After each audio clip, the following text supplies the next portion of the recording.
This week, it's all about puppy love. We're going to be talking about my obsessional, impulsive decision to get a dog, what that's done to our relationship. I'm going to talk to you about the realities of having a dog. And also how it's the best thing ever. We're going to have a laugh and talk to you, yes, about the realities of getting a puppy. This is Late Bloomers, where we are getting our lives together and getting a dog, apparently, eventually. I feel like getting a dog is part of being a late bloomer. Mm-hmm. Because it is taking on a slightly more level of responsibility than I've ever had in my life. You've had 2 kids, so I've been there since 18 years old. This is this is my 3rd kid now, the dog. So the timing is quite interesting, isn't it? They're all 10 years apart. All of my kids. You had Sear at 18, Lily 28, Rocket at 38. I'm not doing anything at 48. I'm not having it. Adoption, baby. It is not happening. Nothing else is happening. Maybe. No. So come on, let's start. So let's actually start by, we've got a dog bed down here. So the thought was that during the episodes, Rocket could calmly sleep in this bed by our feet while we're recording podcast. But he is a maniac. I actually saw a comment that inspired this episode, so thank you to this person that said, I love that you've had a dog bed in shot for those watching on YouTube or Spotify for the whole time. We've done it and he's never been here. We did try at the beginning, but just no. And he was whining. Then we gave him a pig's ear and all you could hear was him slobbering and crunching on the ear of a pig for the whole episode. Dear. So it's been life-changing, and I just think this episode is for anyone that is thinking about getting a dog, a cat, another pet, maybe even a kid, because I've been told by you that there is actually some crossover. My aim for the episode is that someone realises it is an awesome thing to do. Is that it? That's the only aim? But it is quite tough. Yeah, I will be happy with that. I'm not going to sit here and say it's the worst thing in the world, but I am going to be really honest about the bad as well as the good. Can I just talk about the fact that we have Rocket because I'm an obsessional ADHDer that lives in fantasy land and had just been dreaming of this doggy for years. How many years have I been saying, we got to get a little doggy? I know why we have Rocket. You don't need to tell me. And actually, I reckon anyone that knows you would guess that the decision came from the depths of your great mind. Yeah, but I'd been badgering you for years. You had. We'd visited loads of dogs. We'd visited loads of shelters. I remember Jake. I do remember my little Jakey boy. Bless him. He wasn't the right fit and it was heartbreaking. Yeah. He pulled me over with the lead, didn't he? And it was like, how's Lily going to... Yeah. But we'd had years of me having these really strong feelings of we need to get a dog. And it didn't go away. Usually I can ride stuff out with you. If we stop mentioning it, you'll forget about it. Is that what you do? Yeah. Wow. But you didn't forget about the dog. No, it kept just dropping back into consciousness. I just felt like the family needed a little fluffy friend. You would have been okay with a cat, but I was against having a cat. I actually said a cat would be less work. It would be less work. Training. Oh man, why didn't we get... Sorry. They're more independent. I actually pushed quite hard for a cat as a compromise. And you said no. I want to know if we're going to get an animal, we want to get a dog because of the love and companionship. I don't know, but I believe a cat would eat you if you were small enough. Right, I don't know where you've seen that on a TikTok, haven't you? No, I've known that for ages. I don't know whether it's true, but I've known it. But basically, you didn't want a cat. No. So actually, I'm going to stop taking all the blame for disrupting our lives with Rocket. I didn't want anything. But if I had to have a fur animal, it was a dog. Okay. Go on. You did start watching dog TikTok videos and then show me and go, Bubby, look, I'm going to have a best friend and me and my boy going to do this. Well, that's not fair because Have you seen some of the TikTok dog videos? Like there's this one, they play the sad music in the background, or like, is it happy music or sad music? I don't know. You'd know the songs though. And it's them when they find that, when they get from a rescue centre, they find their forever home, and they like walk up, the dog's like wagging his little bum, and like, it's like, oh, come on, you found your new owners. Oh my God, it makes me cry. It makes me cry. That and veterans coming home to see their loved ones, like their little daughters and stuff, like after And years. dogs. And dogs, yeah. And the dogs remember them. Yeah. So like you did get, are you welling up? No. I'm tired because we've got a dog. That's fair enough. Okay, so you were watching dog videos. I was obsessed with the idea of dog. I was duped by the TikTok algorithm into watching dog videos. Yeah. And then what took it from one of my many fantasies? Like, I want to move to Portugal, start an Etsy business. None of this stuff happens. Well, we might move to Portugal, but not yet because of kids and the dog. But owning our own house. Like you always wanted to do it. You had me send emails to the landlords and stuff like that. Could we get a dog? Could we get a dog? Yeah. But we didn't have a big garden. Now we've got a house with a garden that's too big, which is its own problem, but perfect for a dog. It was. So we moved into a house and it was like, now's the time for a dog. You were pretty on board. Yeah, I was. I mean, when he was a puppy. I mean, he is a lump now. He's a lumpy boy. He's only 10 months, by the way, for anyone listening. But they do grow up fast, don't they, these young'uns? Yeah. He was the cutest thing. No, he was. Can I just go back a tiny bit? Yeah. Which was, even though I had always wanted a dog. Yeah. When we actually went and met Rocket around a corner, realised Sear actually chose Rocket, realised Rocket was going to be our dog. What happened to me? Because it was quite unusual. Oh, yeah, you had doubts, didn't you? You were like, I'm not sure. I think it was more than doubts. It was like crippling sense of doom that I've ruined my life and we needed to change our minds. And I spoke to you every day and I was like, it's the wrong decision. We're giving up all our freedom. I'm not going to want to do this. I'm going to regret it. I've made an impulsive decision. I've done this before. I think we should change our mind. So I actually went totally the other way, classic me, black or white thinking, and tried to, God, I feel so guilty. Well, and to be honest, to not get Rocket. Some of your fears were true, but I think where we came to through discussion was it's going to be really hard for a while, maybe a year. And are we willing to give that to like having a dog chill on the sofa with you and stuff? And this is where ADHD wrecks decision making, because I can't imagine the hard bits when I'm fantasizing about wanting something. And this could be a job, like becoming a rock star, or getting a dog, or buying something on the internet that puts me in debt. I can only see what I want and it makes me feel like it's going to make me really happy. The reality of situations is way more complicated and way harder. So Rocket is here because I have ADHD wonky brain. Yeah. That was like, dog will make me happy. I want dog. I see no problem. It'll be hard, sure. Like, I can't actually feel in my body how hard it will be till I'm living it. And then you can't see that it will be good after the hard. Like you can only see what's directly in front of you. It's brutal.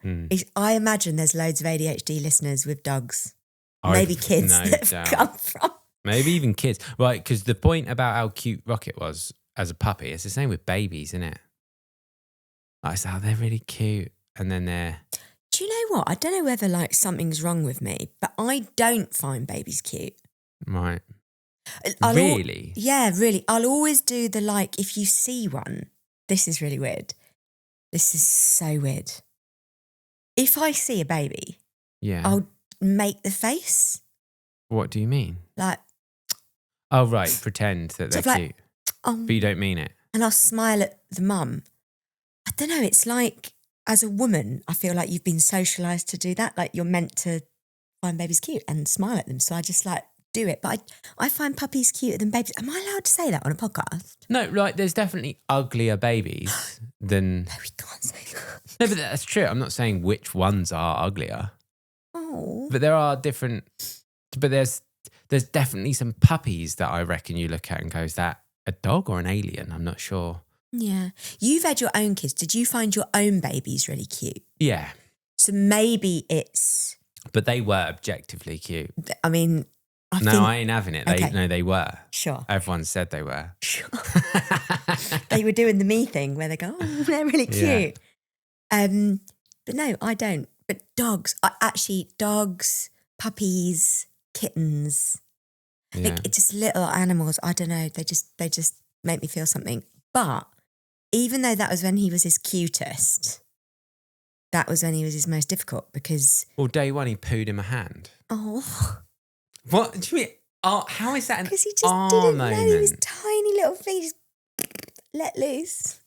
Sorry, it wasn't my hand. I don't understand how someone curling one out in the palm of my hand is an that's cute thing. Because he's so tiny, he didn't know what he's doing. Oh my God. His first day at home. Listen, we hit this with all the right intentions because we had the crate, we had the training schedule, and actually, for like a few weeks, we were like pretty savage. We were sleep deprived.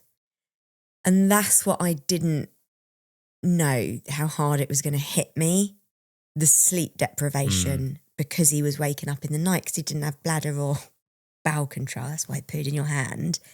So we had months where we didn't sleep through the night. And that, oh my God. And I know this about myself. If I don't get 8 hours sleep, I do not function. Yeah, I know. So it's like an odd... He's good now though. Like how long did that last? The sleep thing? It was when I went on tour and he came on the tour bus, was when he started sleeping through the night. So we got him in October, November, December, January, February, March. So we'd had him for 6 months. Yeah. He was 8 months old when he started sleeping through the night. Oh yeah, and that's because we let him sleep in our bedroom. Oh yeah, we stopped doing the crate. Yeah. You always said, I'll never let my dog in my bed. I actually thought I was going to be, my vision, right, because of my wonky brain, I thought I was going to be like an insane dog owner. I thought it'd be like well trained, be hill walking, and I'm just not. It's too hard. It's too hard. He does get training, but the way you used to speak about it was like he was being doggy training camp, like a sergeant major. It started off like that, and that's why it is sit, stay, and break, and all of that. Like it was both of us, but I was like really like everything, and those commands are good, but the walking and that is just too. He don't listen. He just doesn't. Listen, we still got a lot of work to do. It ain't over till it's over. One thing that did help us, there was the guy Will. Will Atherton. Yeah, he was great. We watched loads of his videos and I don't know, I just loved him. And we got his course. Big tatted bearded man. Big tatted legend. And we followed his course. And the reason why Rocket was crate trained for those first few months, got his sit, stay, break. Toilet trained really quickly. Was that. So if you are thinking of getting a pupsicle and ruining your life, we would highly recommend that, wouldn't we? Yeah. And then we did it for a couple of months and then we just stopped. It's like anything, like going to the gym, you hit it so hard and then you fall off and then you feel like a bad well, then it's like, doggy I can't mum. be bothered. Like if he ever does something naughty, I feel guilt because I'm like, that's because we haven't finished the training. Yeah, he's not that naughty though, is he? He isn't. No. He eats everything. Sometimes shoes. He ate my Crocs, my Jibbits the other day. Yeah, he's destroyed my Crocs as well. That's our fault. He ate your Xbox controller. You can't leave a delicious Croc in a room with a dog, can you? Look at it. Everything the dog ever dreamed of. It is our fault. So the hardest bit for you, is it the lack of freedom? Yeah, like none. There's no freedom like not even for a day. Is there? Because No. actually, if we had a lot of our lives are connected, so our work specifically, we've always got to do things together, and we own a dog. It's not like I go, like when I play golf, it's not a problem because you're at home. When you go to therapy and see your mates and stuff, I'm here. When you go on tour, I'm here. Yeah. But it's when we've got to do stuff together, which is all of the time because we work together. Yeah. We've got to be like, oh, wow, cool. We've planned this and forgot that we had a dog. What the hell are we going to do? Like August holiday. I know. Like, luckily, we found someone that will have Rocket. But it's like, what do you do? Got to get him a doggy passport and take him next year.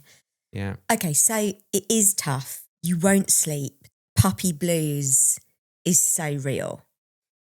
What's puppy blues? So it's after you've had the puppy for a few days and the reality kicks in. Yeah. That you've got an animal, you need to train it. And they shit in your hand. They're pooing, they're shitting, they're all over the place. You're knackered and it's really common to have regrets. Yeah. It feels like a blur to me. Did you regret in them first few weeks? No. Did you not? No. Why not? Because I hadn't felt the lack of freedom there because we'd planned. We just had a dog. So that was what we were doing for a few months. It's probably a bit later. It's like, oh, cool. We can't do anything anymore ever. So did I have a feeling I had quite deep regrets in those first few weeks, but it really is just a blur. Yeah, no, I think that's because you didn't get any sleep. So your brain didn't function. I think I was just like, I can't live like this. Yeah. What are we going to do? But now I think I've never seen you love anything like you do, Rocket. Well, I love you. Well, yeah, that's true. And the kids. It's different though. Yeah. So look, we have made it seem like the worst thing ever. And I also want to say it's the best thing ever. And that, I've always heard people that have kids say that. I've never understood it. Like, you don't make no sense, mate. How is it the best and the worst thing ever? And I don't want to say having a dog is like having a kid. I know it's not. I know it's different. I'm like level 1 adulting. You are level 10. You are doing unreal. But it's the same. It is the same. So obviously what I'm not saying is it's as hard as having a kid. But that notion of being the best and the worst thing is exactly the same as having a kid. Like I love my kids. They're amazing, give me purpose, blah, blah, blah, blah, blah, blah, blah, all of that. And it also strips away all your freedom and it's the hardest thing you'll ever do. Yeah, okay. You can say that because I'm a dad. Are a dad. Yeah. So the best and the worst thing. So obviously the worst thing is like the incessant worry, the lack of sleep, the poo everywhere, the no freedom, the worrying about training, having to walk every day. Like it controls. Picking up poo off the floor 4 times a day is. Yeah. Do you know what I mean? No one's going to wake up and go, I wish I could pick poo up more often. Here's the thing though, right? Everybody wants the cute puppy cuddles. Nobody wants to pick up poo. And that's a life lesson. He ain't even a cute puppy anymore. He comes and lies on me and nearly breaks my ribs because he's a lump. I still see him as a baby. He's still this fluffy little baby. No, but that's the problem. He still sees himself as a baby. So he'll come and like jump all over me, but he's well heavy. Yeah, he is heavy. But could we get to some of the good bits? Yes. So obviously I love him so much. And I've mentioned this in another episode where I was like, if you have really low self-esteem, get a dog. Now, obviously, I have a partner, we're older, we have a garden, we have a system, and it's still really difficult. So if you are an impulsive character, don't just go and do it because there are loads of things you have to think about. However, if you're in a position to do it, you've got help and support and it's something you've always wanted to do, honestly, it's one of the best things I have done for my mental health. Should I talk about the nighttime routine? Because that's cute for my point of view. So this is not fair. This is not fair. Oh, hold on. There's something else I need to say before you go on to this. The reason he's been so good for my mental health is because I have been going through long-term problems with my dad. My dad has now changed his number, so I can't get hold of him. He doesn't know where I live. Has he actually? Oh yeah, did I not tell you that? No. And it's brutal. It is heartbreaking on a daily level. I don't know what to do. I don't know how to reconcile. He hurts me so much with just ignoring abandonment and also a little bit of threats and shame thrown in there over the last couple of years. I haven't got my mum around, so sometimes I feel very, very lonely and very unloved. Like on a core level, my dad treats me like I don't matter, and sometimes I feel like I don't matter and it hurts. Doggy treats me like I am the most important person and I matter, and he loves me, and like I can walk out the room for 10 minutes and then he lights up, and it does something to your soul when something like loves you that much and that unconditionally. Like I just love him. I miss him. Like when I'm away, I just want to come and see him. He's like literally my best friend. He's changed my life. So like alongside therapy, getting a dog has like done serious work. We got Rocket on my 40th birthday because I was at a point when it's like I'm really trying to work through my dad's stuff. I can't feel this sad forever. Like that's maybe half, if not more than my life. Don't want to do it anymore. So let's get a dog so I can have like a sort of little bestie. And he was sort of meant to be like, he was obviously a family dog, but he was sort of my dog. Yeah, 100%. For my 40th birthday. And before we get on to the next bit, I do just want to say he has been that. He's been like my number one. But I may not be his number one. Yeah. It's okay. No, it's okay. I do feel guilty. Even though it's not my fault, I do feel guilty about that. Because like, that's me, isn't it? He's... Yeah. You are definitely, you are a close second. Yeah.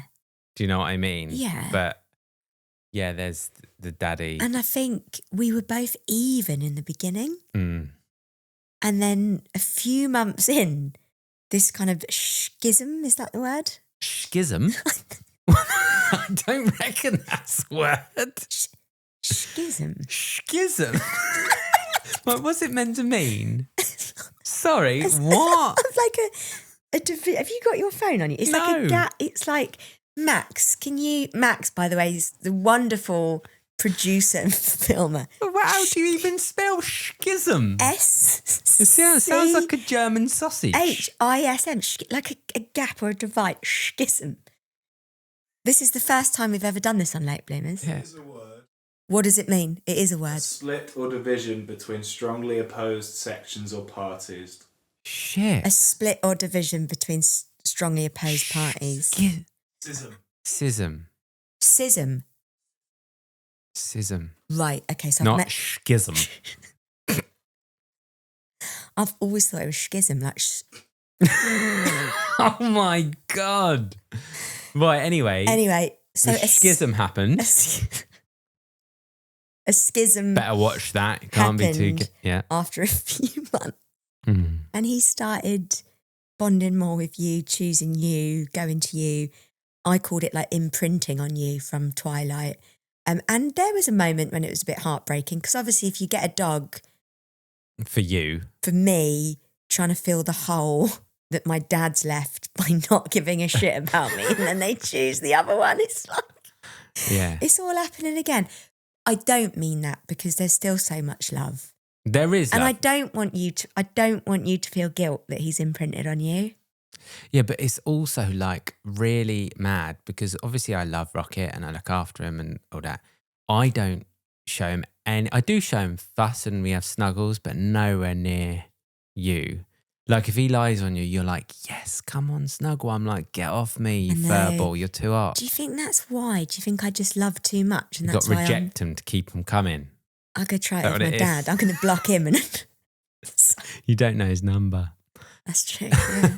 Thanks, babe. Anyway, so the nighttime routine. Oh. This is a bit adorable. This does sort of melt my heart a bit. So the routine, he comes up, as you know from earlier, he sleeps in the bedroom with us, not on the bed, on the floor. So are you going to interrupt me? Sorry, through this, second time. I'm sorry. I just need a tiny disclaimer. Quick.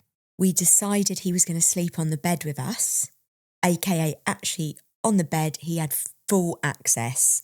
What is coming next is Rocket has made his own routine. It's not trained. I just had to say, because I think it makes it more cute. So what happens? We go up, we shut our bedroom door with us all in it. Rox typically gets in the bed before me because I'll need a wee, and I usually clean my teeth before I get into bed. So I'm a little bit longer before I hit the sack. And then I stand by the side of my bed and get undressed. And that's when it starts. He watches me, like side-eyeing me, staring at me, because he knows I'm just about to get into bed. And then I have to prepare like I'm just about to like run a sprint or something, because I have to, when I'm ready to get in, I have to get under the covers as fast as humanly possible, because he jumps up and beelines to my face like he's chasing a bit of juicy McDonald's chicken or something, like, and starts licking my face, wants a cuddle, makes all them cute puppy noises. But it's just then every day, like it's as I get into bed, he comes up for the biggest cuddle, doesn't he? Wants to be stroked, wants to lick me, all that sort of stuff. And then 5 minutes. For 5 minutes. And then just like his dad, he's like, all right, I'm too hot now. And then gets off the bed, just leaves. And sleep and curls in a little ball on the floor. He changes location. Oh, he has different pillows on the floor. Yeah, we're those people. We've got like 4 dog pillows on the floor. We can't walk, but that's okay. Which is that's quite adorable. Like that is. And everything you say about Rocket and how it's difficult and you never wanted it and it's like having a kid, it's ruined your life. You melt. Every night I see you melt and go, my boy, my baby boy, I love you. Like, soft as shit. So I also don't want you to be all like man mush about it. Yeah. You love this dog like crazy. I do, yeah. Like to the point, if I get into bed and he doesn't do it, I'm like, oh, what are you doing? Yeah. And Rocket is still 10 months. So I think maybe once a year we'll come and do an update. Yeah. On the dog situation. On dog life. This is the puppy one. If you've got a puppy, let us know in the comments. Are you loving life? Did you find it hard? Have you got a funny nighttime routine? We'd love to know. And babe, would you recommend someone get a puppy? Oh my God, that's too hard to say. Oh. No and yes. Okay, I guess same for me. Yeah. No and yes. But he is the highlight of our little lives. We love him. We're going to go and see him now. Guys, thank you so much for listening. It's actually been quite nice to laugh and not bring all the heavy trauma other than the dad stuff. We'll bypass that for now.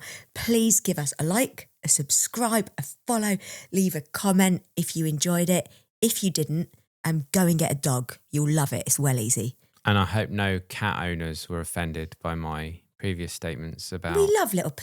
I'm sure they won't eat you if you lose loads of weight. So, all good. See you next week.